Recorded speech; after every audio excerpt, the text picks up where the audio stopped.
Terceiro bloco do Mais Saúde, programa de saúde da terceira via. Nós vamos deixar aqui algumas perguntas, porque lamentavelmente só temos 3 blocos. Com a Tainá, eu gostaria que nós tivéssemos 6 blocos. Mas, Tainá, açúcar é vilão da história, em primeiro lugar. Segundo lugar, há uma cisma geral com relação ao glúten.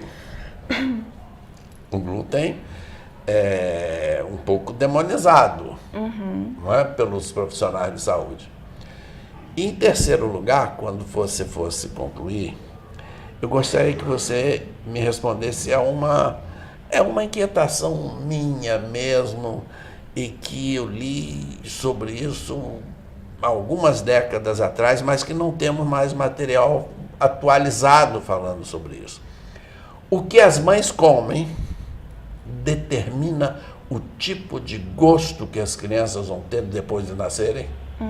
Comecemos pelo açúcar, glúten e alimentação durante a gestação. Então, a questão do carboidrato, né, do açúcar, porque quando a gente fala de carboidrato, a gente está falando dos açúcares, não é só o açúcar de mesa, o açúcar refinado. É o açúcar amido, açúcar lactose, açúcar frutose. A gente tem que ter uma cautela na hora de dizer que eles são vilões, né? Porque, na verdade, a gente chama eles de vilões para isentar a nossa culpa de comer de forma errada. Eu acredito nisso. Então, assim, existem 2 tipos de carboidratos de açúcar. Os açúcares simples e os açúcares complexos. Então, o que acontece com os açúcares simples, né? São aqueles carboidratos que entram rapidamente, são digeridos rapidamente, convertidos a glicose, né, metabolizados em glicose, e essa glicose entra muito rápido na corrente sanguínea, aumentando a secreção de insulina e aumentando também as taxas de glicose no sangue naquela refeição. Isso é ruim para a gente. Por quê? Porque além da gente estar liberando muita insulina, que é um hormônio anabólico, né, a gente estimula em excesso esse pâncreas e pode vir a desenvolver um diabetes por conta disso. Tá? Além disso, a gente aumenta o depósito de gordura, porque açúcar é convertido em gordura no final, se sobrar açúcar ali naquela refeição, né? Se as células utilizam a glicose, mas no final das contas a gente comeu demais, o que sobrou vai ser convertido em gordura. Então a gente ganha peso sim com carboidrato. Agora, se nós consumirmos o carboidrato complexo, o açúcar complexo, a gente libera com mais lentidão essa glicose na corrente sanguínea, consequentemente a gente não secreta de forma abundante essa insulina, ela é liberada de forma homeopática, né? E aí a gente consegue manter o controle da glicose no sangue, da insulina, não estimula demais esse pâncreas e a gente não absorve essa glicose como gordura. Quais são os alimentos que contêm esse carboidrato que, consumido moderadamente, não teria nenhum efeito favorecedor da diabetes, por exemplo? Seriam aqueles alimentos que a gente chama de integrais, né? São os carboidratos integrais. Pão integral, macarrão integral, aveia, são alimentos que contêm fibra na composição. Então, a fibra não é digerida pelo nosso organismo de forma eficiente, então ela acaba retardando o esvaziamento gástrico, retardando o metabolismo, a digestão, favorecendo com que essa glicose, né, dos carboidratos vão sendo liberados de forma mais lenta. Então são basicamente esses alimentos ricos em fibra, né, que vem com a quinoa, a chia, são alimentos que têm fibra, então sempre que tiver esses nutrientes no alimento, são alimentos que vão reduzir, né, essa liberação, são carboidratos complexos. Basicamente isso. Pão integral, arroz integral, macarrão integral, os biscoitos integrais. E biscoitos integrais. Isso. E os cereais, aveia integral. Linhaça. Elas dá ajudam. Preferência à aveia integral. A aveia, ela é rica em fibra solúvel, né? E ela geralmente ela é acrescentada nesses alimentos que são chamados de integrais, né? Nos pães integrais, nos biscoitos, enfim. Então eles acabam reduzindo aí essa liberação dos carboidratos. Ótimo. E O glúten, que está muito demonizado pelos profissionais de saúde. Fale-nos um pouco. Então, o glúten, ele é um conjunto de proteínas presentes em alimentos como farinha de trigo, cevada e centeio. E esse glúten é quem dá a característica da textura macia dos alimentos que são produzidos a partir desses ingredientes.